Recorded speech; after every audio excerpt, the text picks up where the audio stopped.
Мы все шокированы. Спортивная общественность не только Якутии, но и всей страны погрузилась в траур. 18 марта трагически погибла чемпионка мира по кикбоксингу Лидия Андреева.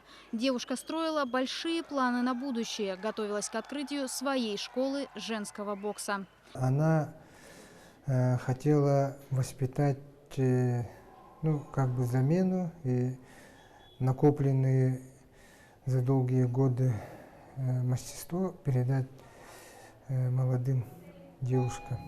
Уроженка Сунтара, она прославила якутскую школу на весь мир. В одну секунду жизнь спортсменки оборвал многотонный КАМАЗ. Небольшую легковушку он подмял под себя на полной скорости. Как позже установит экспертиза, водитель грузовика находился в состоянии алкогольного опьянения.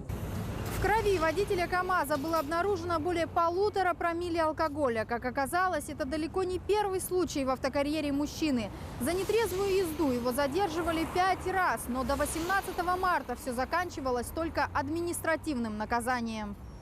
ДТП с Лидией Андреевой открыло скорбный счет этого года. Количество погибших в республике в последние 5 лет выросло втрое. В прошлом году по вине нетрезвых водителей в Якутии погибло 60 человек. Рост числа нетрезвых ДТП наблюдается в Вилюйском, Намском и Аймиконском районах, а также в столице республики.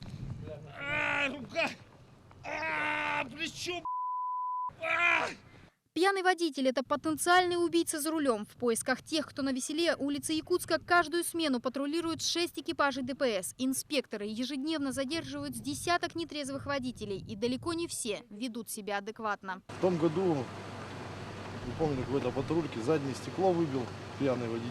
На ходу пытаются выходить. Выпившими попадаются не только простые граждане, но порой и слуги народа. В феврале этого года в Кобяйском районе местный депутат повторно сел нетрезвым за руль, затем напал на сотрудника ГИБДД. Несмотря на высокий статус, против мужчины возбудили уголовное дело. Употреблять алкоголь за рулем – это все-таки преступление. У нас все-таки низкий уровень правосознания, люди еще этого не понимают. Проблема нетрезвых водителей стала особенно острой в последние десятилетия. Автолюбители словно почувствовали себя хозяевами дорог.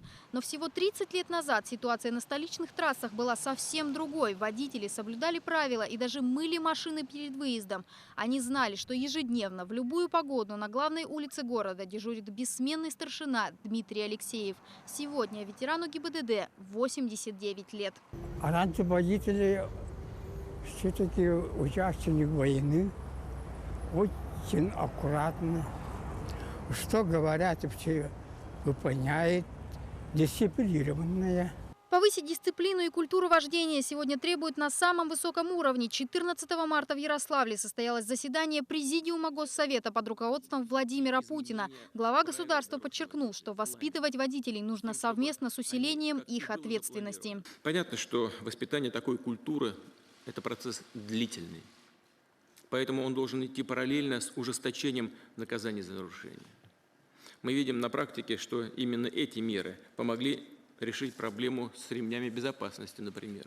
Заставили устанавливать в салонах машин кресла для детей или, как говорят специалисты, удерживающие устройства.